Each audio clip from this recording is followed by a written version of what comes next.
What did you say? Don't ask any hard questions. I won't, I promise. So how long have you been vegan? I've been vegan for over a year. And do you like it?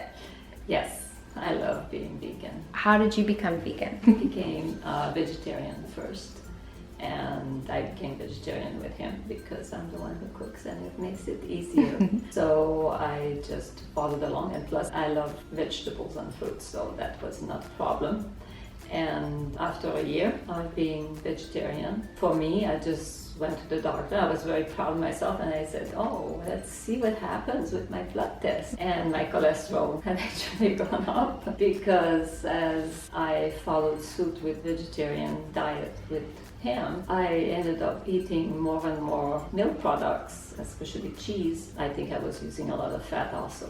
And then you came and visited, and I was really upset that this was happening, and I mentioned that to you as we were in the kitchen and you were preparing something, and you said, well, Mom, I've been watching you, and the milk products are really not good for you, and you started explaining why that was so, and you told me some facts about the milk industry and all that, and I just couldn't argue with it. Well, we also you made me watch some videos. We watched Cowspiracy, Talks Overnight, and then the other guy, Fat, Sick, Nearly Dead. Yes, that was pretty impressive. And so I was very impressed, and then after you left, I was by myself, and I thought, this is ridiculous, I can't do this anymore, not after watching those things. And I just quit all milk products, and it was easy for me. From one day to the next, I just quit. But I also, because of my health, I also stopped using oil in the cooking, which was real easy because I remember my mom using water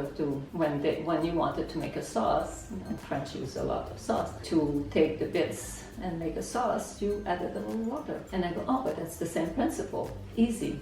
And so that's how. So for me, it was easy transition from vegetarian to vegan. And to become vegetarian, well, I just followed his suit. But it was easy also in a way because what was hard is when I met him, and to impress him, I bought some cooking books and learned Indian cooking. And so after many bad dishes, it became, easier. And so over the years, cooking Indian food is easy, and Indian food has lots of different ways of using vegetables, not just steamed and thrown on a plate. And so that made it easy also, I think. Then after you left and we'd watched those documentaries, you also had put Instagram on my phone, and you put some people that you knew to follow that you thought that might be interested.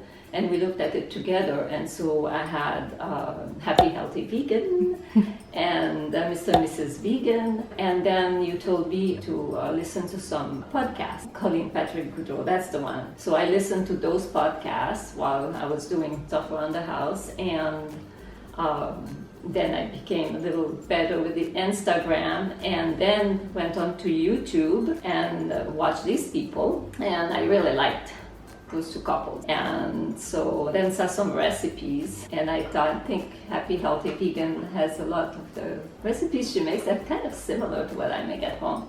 And I really liked it. And then I felt like I belonged to some group, that I wasn't alone in doing all this, and there was something out there that I could belong to, that I could look up recipes, and there are ways of thinking that was more similar to mine, and that made everything a lot easier. Has it been hard socially to become vegan? Well, we live in Texas, so it is a little hard.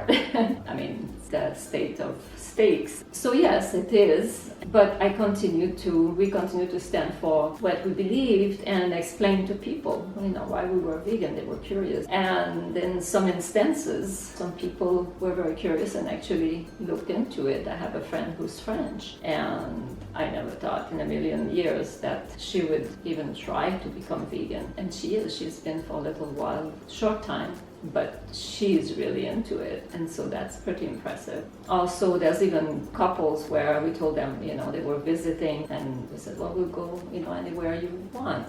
They like meat. So a few instances, we ended up at steakhouses. So we had to speak up and insist to have a vegan dish. And we were happily surprised, though, because we expected a lot of criticism. But everywhere we've gone and asked, the chef has always done something to make, to accommodate us. In some instances, the people that were with us actually looked at our plate and said, oh, that looks a lot better than ours. And rightly so, because fruits and vegetables are a lot more colorful and nice to look at than a piece of Dead flesh. Yeah. So yes, it is a little difficult. We don't have what you have here in California. It's so easy to get vegan food if you go out. So we end up eating at home a lot more. But at the same time, it's kind of a challenge, and I think my husband Iran is a lot better at it than I am to challenge people. But I've even written to some restaurant asking them if they would consider adding some vegan options. He's even written to a place that really we never thought would respond or even consider, and they sent him back an email and wrote all the things that he could order that would be vegan in that restaurant. I mean, people, if you try, there are more people that are open-minded than we realize. So what would you have to say to moms or parents who are scared of their kids going vegan?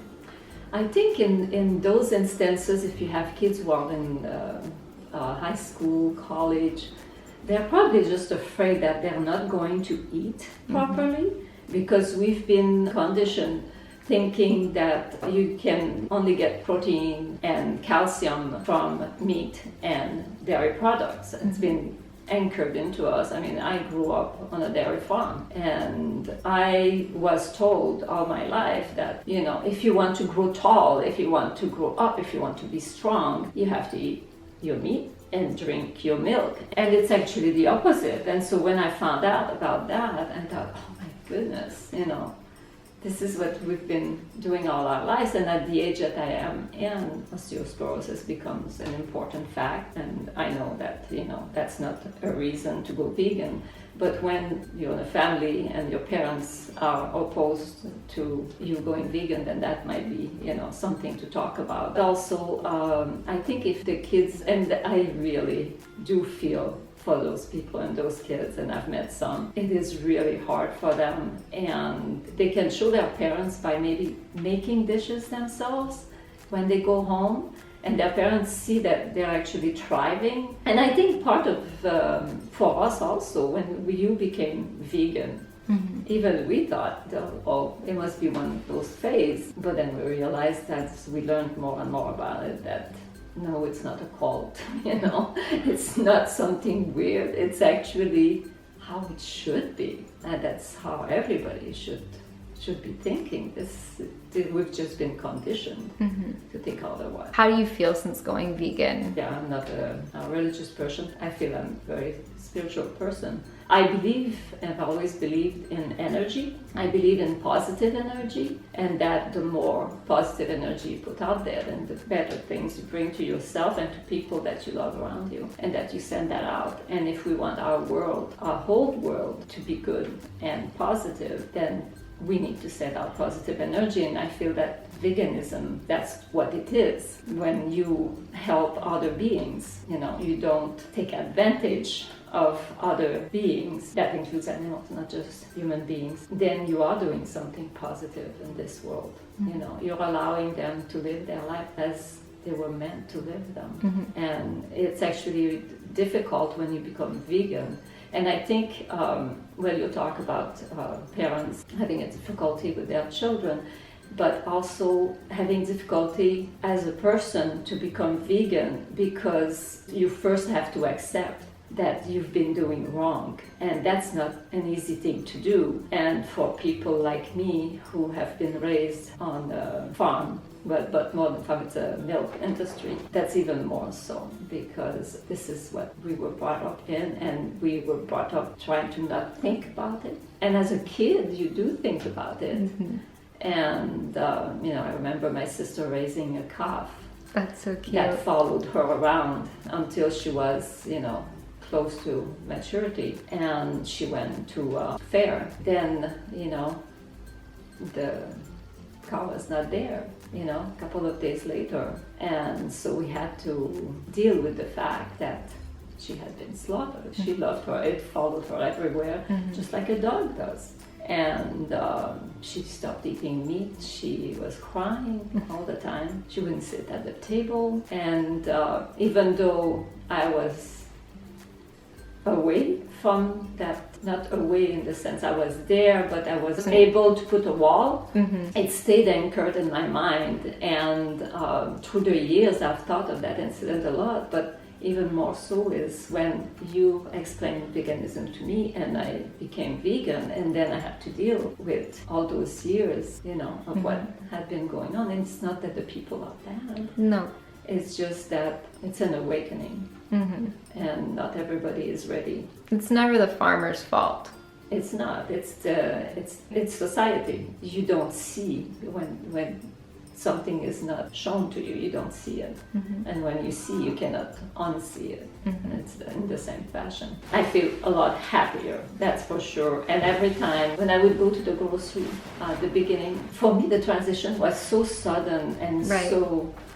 I remember. So convicted, and I would go to the grocery, and it didn't take long for me to, when I would go and pass the cheese and meat, because I could not stand the thought of what it was, I could not escape anymore. It would just come through my mind, and so I would avoid it. Now I can go through it and but it's very difficult. And it's hard for me to explain that to my family, brothers, sisters, close friends, You don't want to make them feel bad. You know how it feels. You've been through it and you love them. But at the same time, for me, there's no going back. And you wish that they would understand your ways. Do you have any advice for people who feel very alone with their veganism? Oh, join. There's so much on it. I mean, you can't. I mean, there's computers now. It's not like when I was younger and you would feel isolated. There's so much out there. There's YouTube, there's Instagram, there's podcasts.